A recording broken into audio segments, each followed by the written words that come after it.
encontrarnos nuevamente en una sesión más de Aprende en Casa, estrategia de aprendizaje propuesta por la Secretaría de Educación Pública. En esta emisión revisaremos el tema Vidas y Mundos, correspondiente a la asignatura Lengua Materna Español de segundo grado. El propósito de estudiar este tema es que identifiquen la función de la biografía y reconozcan la relación entre la vida y obra de un personaje. También en esta sesión conocerán la importancia de las citas textuales y referencias al escribir un texto biográfico. Les pedimos toda su atención y concentración, pues recuerden que deben anotar sus ideas principales y preguntas para que las contestes e integren a su carpeta de experiencias, la cual compartirán con su docente.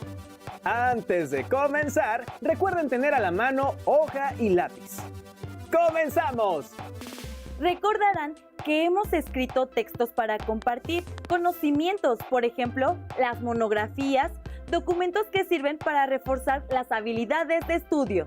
Además, podremos definir en qué consisten las biografías, textos que usamos para compartir lo que hemos estudiado sobre la vida y la obra de una persona. Seguramente han escuchado algo sobre las aportaciones a la ciencia por parte de personajes tan importantes como Neil Armstrong, Carl Sagan o Louis Pasteur. O sobre la labor de Mahatma Gandhi y Martin Luther King, defensores de los derechos humanos. Resulta interesante identificar la labor de estos personajes, conocer su vida, ya que esto nos permite comprender mejor cómo llegaron a trascender. Un texto biográfico es la narración sobre la vida de una persona, pero ¿para qué la leemos? ¿Para qué lo escribimos? El siguiente video les permitirá reflexionar sobre la función de las biografías y les dará algunos ejemplos sobre personajes cuya vida y obra merece ser reconocidas. Hola, ¿se imaginan a Ramón López Velarde escribiendo poesía en su escritorio? Yo sí, porque estuve leyendo su biografía y me interesó tanto que me dieron ganas de conocer más sobre cómo vivió. Por eso vine a este museo que hicieron en su casa. ¿Alguna vez han leído la biografía o los datos más importantes de la vida de alguien? ¿Saben para qué se escriben? ¿Por qué es interesante leerlas? Vengan, los invito a conocer algunos datos sobre la vida y obra de personajes célebres a partir de sus biografías. Oigan, ¿de quién hablarán en la exposición del viernes? He pensado en Martin Luther King, Galileo Galilei y Marie Curie. Yo escogí al Che Guevara. Quiero saber por qué es tan conocido. Mis papás hablan mucho de él. ¿Y dónde podemos encontrar la vida y obra de personajes célebres? En las biografías. Sí. La biografía es una narración acerca de la historia de vida o de algunas etapas fundamentales de la vida de una persona, que por lo general es reconocida o famosa por sus acciones, aportaciones o capacidades. Generalmente, la información biográfica se ordena cronológicamente, desde su nacimiento hasta su muerte. En el caso de las autobiografías, es el propio personaje quien escribe y narra su vida, a diferencia de la biografía, cuyo autor es ajeno al personaje del que se va a escribir, y debe recabar toda la información posible de diferentes fuentes para ampliar su conocimiento sobre él, testimonios, documentos y todo tipo de material. ¿Qué creen? Yo me decidí por Marie Curie.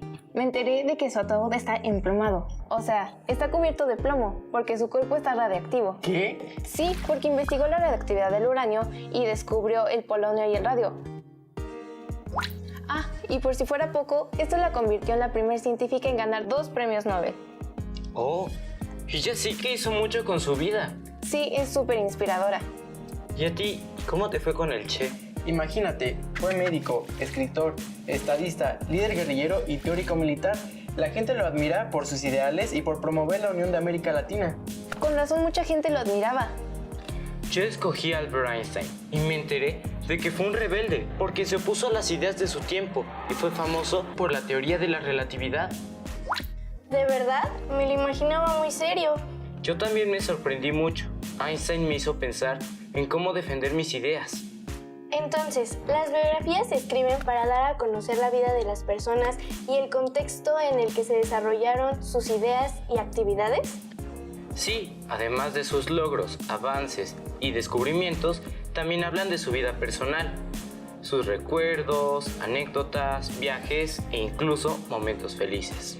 Cualquier situación de vida puede influir para que las personas hagan aportaciones importantes para la humanidad. Oigan, ¿y si usamos algunos datos curiosos para ambientar nuestras exposiciones y hacerlas más atractivas? Sí, podemos poner imágenes. o sea, como en estas imágenes.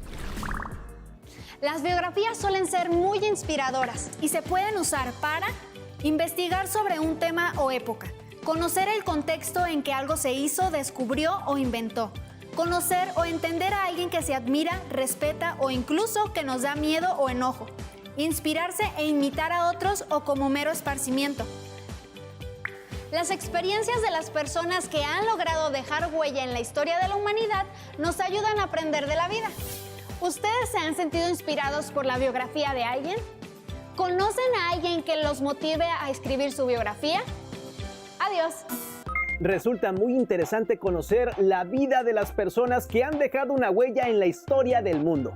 ¿Se imaginan cómo sería nuestra vida si Alexander Fleming no hubiera descubierto la penicilina en 1928? ¿Qué circunstancias creen que lo llevaron a tan importante descubrimiento? Saber sobre el contexto en el que vivió un personaje nos ayuda a comprender cómo logró influir en la sociedad. A continuación, verán un video en el que se presentan algunos datos biográficos del escritor nicaragüense Rubén Darío. La información está intercalada con pasajes de su vida que él mismo escribió. Pongan atención a la relación entre su vida y su obra. Bienvenidos. Hoy conoceremos un poco sobre el poeta Rubén Darío. Comenzamos. Mi primer recuerdo. Debo haber sido a la sazón muy niño, pues me cargaba a horcajadas en los cuadriles como se usa por aquellas tierras.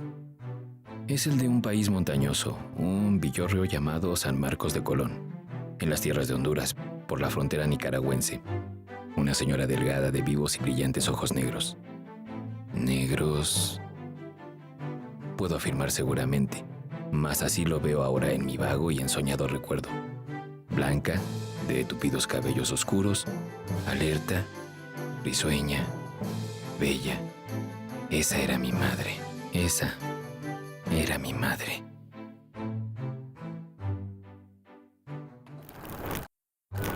Félix Rubén García Sarmiento nació el 18 de enero de 1867 en Metapa, Nicaragua. Su tatarabuelo se llamaba Darío y a sus descendientes se les conocía como los Darío, nombre que Rubén adoptó en el mundo literario. Se dice que su amor por las letras comenzó a muy temprana edad. Aprendió a leer con fluidez a los 3 años gracias a su tía Bernarda. Era conocido como el niño poeta, puesto que escribió varios poemas a la edad de 10 años. Su soneto Una lágrima fue publicado en el diario El Termómetro cuando tenía 12 años. Se cuenta que cuando tenía 13 años, se enamoró de una trapecista de circo, y cuando ésta se fue, quiso irse con ella. Así que hizo una audición para actuar como payaso, pero no pasó la prueba. Con apenas 19 años viajó a Santiago de Chile. 2 años después, en 1888, publicó una de sus grandes obras, Azul.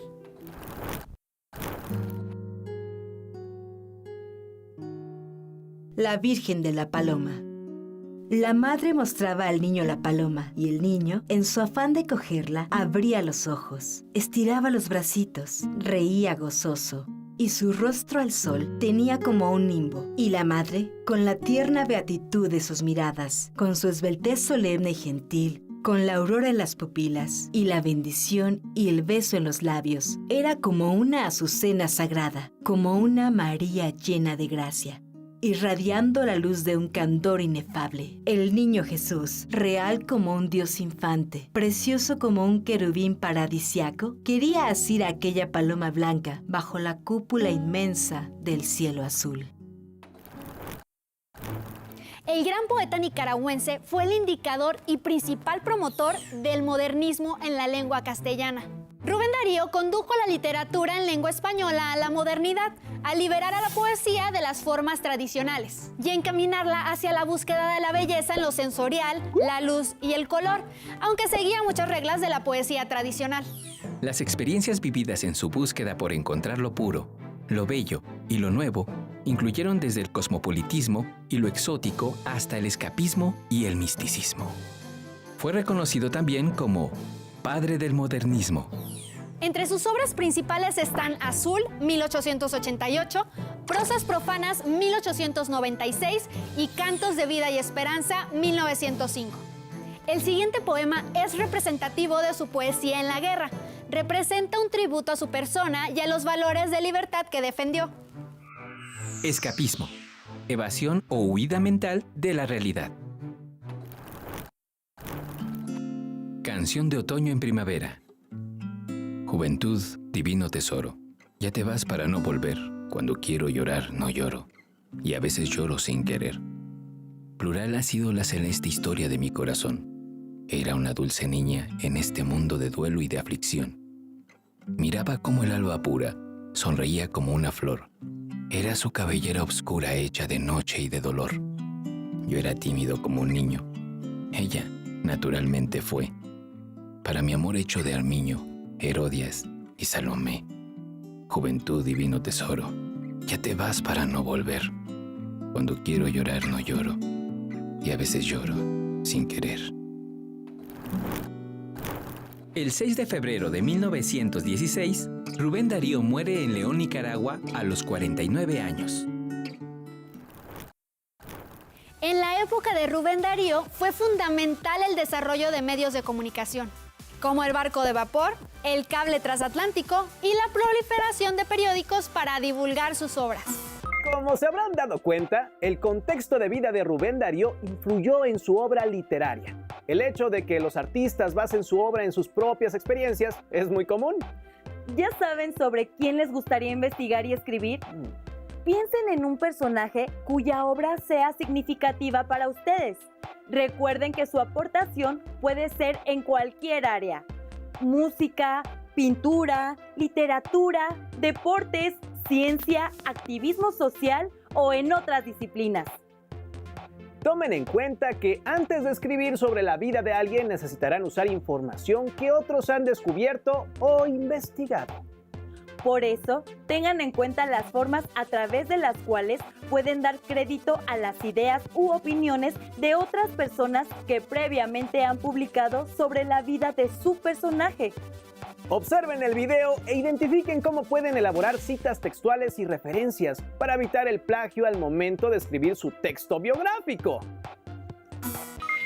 La historia de la medicina y de quienes desarrollaron esta ciencia es muy interesante y me he dado cuenta que los diferentes libros que he leído, los autores usan las ideas, imágenes y gráficos de otros escritores, por lo que a lo largo de sus obras mencionan quiénes son esas personas que previamente investigaron o descubrieron algo sobre el tema.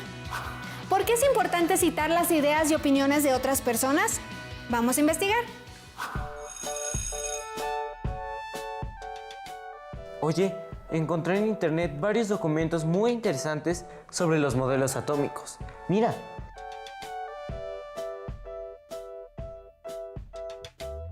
Yo traje algunos libros de la biblioteca. Sugiero que vayamos anotando las fuentes de todo lo que estamos usando para conformar la bibliografía que irá al final de nuestro trabajo.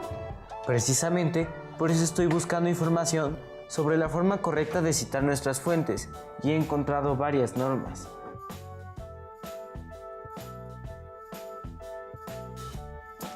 Pero aún no entiendo por qué debemos anotar todas las fuentes. Porque las ideas de otras personas deben ser reconocidas y respetadas. Puedes usarlas, pero debes dar el crédito a su trabajo. De lo contrario, estás cometiendo plagio, lo cual es un delito. Veamos la información de los derechos de autor. Todo conocimiento nuevo siempre se basa en conocimientos previos. Es por eso que los investigadores y creadores deben reconocer los trabajos en los que se apoyaron para elaborar sus propias hipótesis, teorías u obras. El autor de una idea original o de una obra tiene derecho sobre la misma. En México, este derecho es protegido por la Ley Federal de Derechos de Autor. Las obras literarias, artísticas, cinematográficas, ensayos científicos, artículos académicos, libros de texto e historietas, entre otras, están protegidas por esta ley.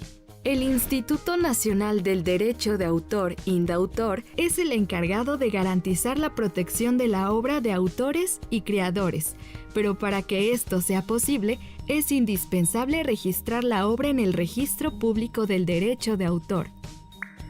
Gracias a la protección de estos derechos, el autor es reconocido como tal y solo él, conforme a la ley, puede decidir quién y cómo se usa la obra. Por ejemplo, para publicar un libro o cuando se hace una película basada en un libro ya publicado, el autor de la obra original comúnmente llega a un acuerdo y cede sus derechos patrimoniales, es decir, de difusión y comercialización de la obra, y concede su autorización para hacer una obra diferente, como en el caso de una película. Sin embargo, en los créditos siempre deberá aparecer su nombre, porque la ley protege su derecho moral como autor. La protección de los derechos de autor es importante porque ayuda a reconocer y estimular la creatividad, el esfuerzo y el desarrollo humano. Ahora que sabemos la importancia de citar las ideas y opiniones de otras personas, ¿cómo ves si desarrollamos nuestro trabajo con las citas que corresponden? En el libro de Ciencias y Tecnología Física, volumen 1, hay un párrafo que podemos usar para empezar. Te lo leo. No obstante, fue John Dalton, 1766 a 1844, matemático y químico británico, quien estableció los principios fundamentales del modelo atómico, pues afirmó que toda la materia está formada por átomos de diferentes masas, indivisibles e indestructibles. Suena muy bien. Si lo usamos completo y sin cambiar nada, sería una cita textual. Así es, pero como es una cita extensa, no se usan comillas, sino que el párrafo se coloca fuera del texto, para lo cual podemos usar una sangría. Y al final del párrafo se anota, entre paréntesis, el primer autor o los autores, el año en el que se publicó y el número de página de donde se obtuvo la información. Y ahora escribimos la referencia completa en la bibliografía: autores, año de edición, título del libro, país, editorial o institución que lo publicó y número de páginas. Para describir los modelos atómicos podemos usar nuestras propias palabras, es decir, usar la paráfrasis a partir de los autores que hemos leído. Y si retomamos los gráficos, debemos decir de dónde los obtuvimos. Creo que nuestro trabajo va a quedar muy completo y con excelentes citas. Es importante que citemos las obras consultadas para elaborar un trabajo de investigación, porque es una forma de reconocer la labor de los demás, lo cual es un ejercicio de honestidad indispensable y una obligación legal. Además, eso dará valor a nuestros argumentos y al trabajo de investigación que hayamos realizado. Adiós. Ahora que ya conocen la función e importancia de leer y escribir biografías y que cuentan con estrategias para retomar la información que otras personas han investigado y publicado, es momento de escribir su propio texto. Pero, ¿qué importancia tiene elaborar la biografía del personaje que han elegido? Escriban un párrafo e inclúyanlo en su carpeta de experiencias y reflexionen sobre lo siguiente.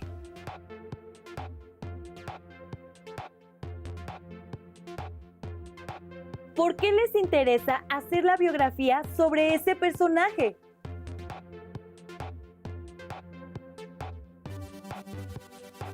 ¿Quién será el lector de su biografía y cómo adecuarán su texto para interesarlo?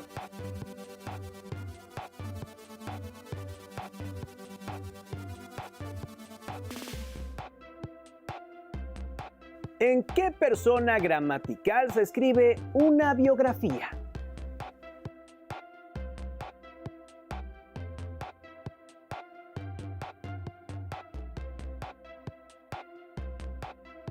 ¿Qué recursos utilizarán para hacerla atractiva?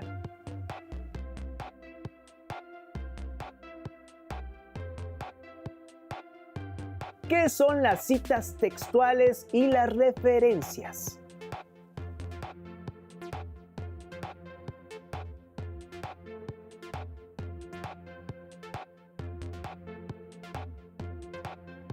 ¿De qué manera las emplearán?